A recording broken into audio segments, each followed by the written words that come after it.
الثرى. بل مو شيخ عبد الله بومباجي نينكرا يالا عقيدة كتابو توحيد كتابو عقيدة كتابو إبن بلا كتا كتابو جماما أكو عقيدة كتابو فلو مبالما ويا قرآن دي أكو بحدا مدينك أكا هميني قرآن أكا كلا كا قرون ينيني كا تدبرو كا باركنا عقيدة كتابو فلو يا قرآن دي donc ni qur'an temena kitabu wore bena ndo ufo kusurunya ni mgo min ba fe ka aqida nyuman soro kitabu damado mbu fo awye kitabu sunna li ahmad ibn amri ibn abil asim ninye abe kuma aqida kitabu nyumado al hamawiyya li ibn taymiya kitabu nyumado ci ibn taymiya ne ni sabe ahli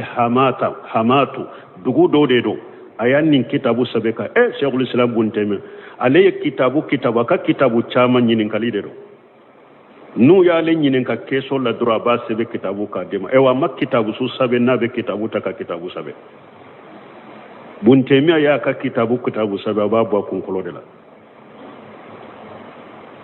amma kitabu ta ka kitabu sahe abaka kitabu be bo kun kolo de la atadimuriya ofana ya ka kitabu da aqida kitabu atadimuriya ibn taymiya ka kitabu do ayen nim fana sebe le ahli tadimur dugu do de do ayen nim fana sabe ulude o kanyi nin kali jabu do min haji sunna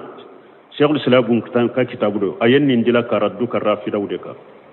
abeta jiju konon tola min haji sunna al aqidatul wasitiyya nyemmi fo awye ahli wasiti o fana dugu do de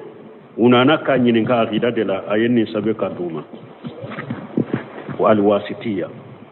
donc alqa'idatun jalilatu fi tawassul wal wasila libun teme fana ya ka kitabu dode alqa'idatun jalila fi tawassul wal wasila alfatawa libun taymiya ni ya ka fatawa yin fanata afalendo dewa aqidala iqtida'u siratil mustaqim li mukhalafati shahab al-jahim ka kitabu do akanya aqidala kitabul iman libun taymiya aka kitabu do be ko kitabul iman شفاء العليل في مسائل القضاء والقدر والحكمة والتعليل لابن القيم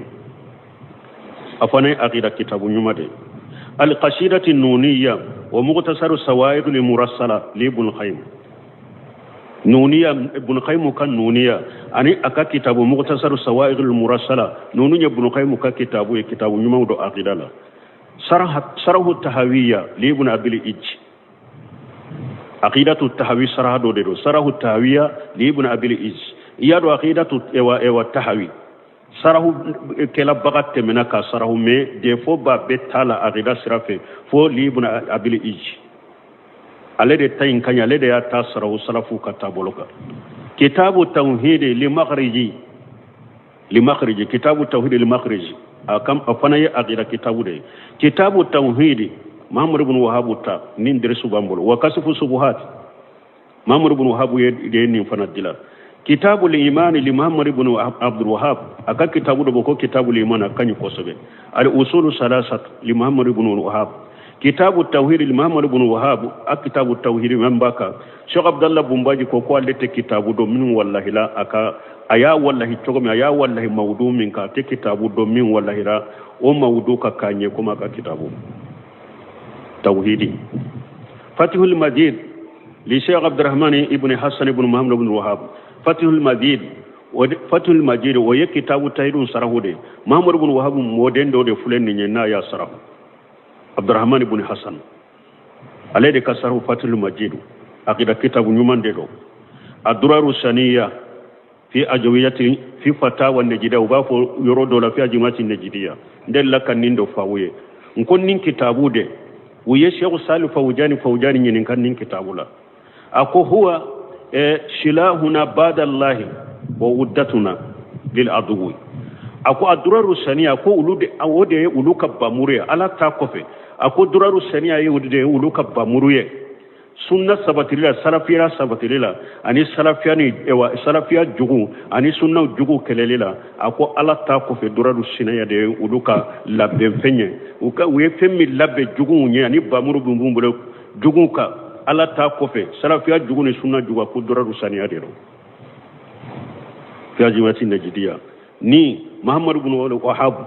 aka irisala ni ba fe kaka irisala wudoye irisala mununci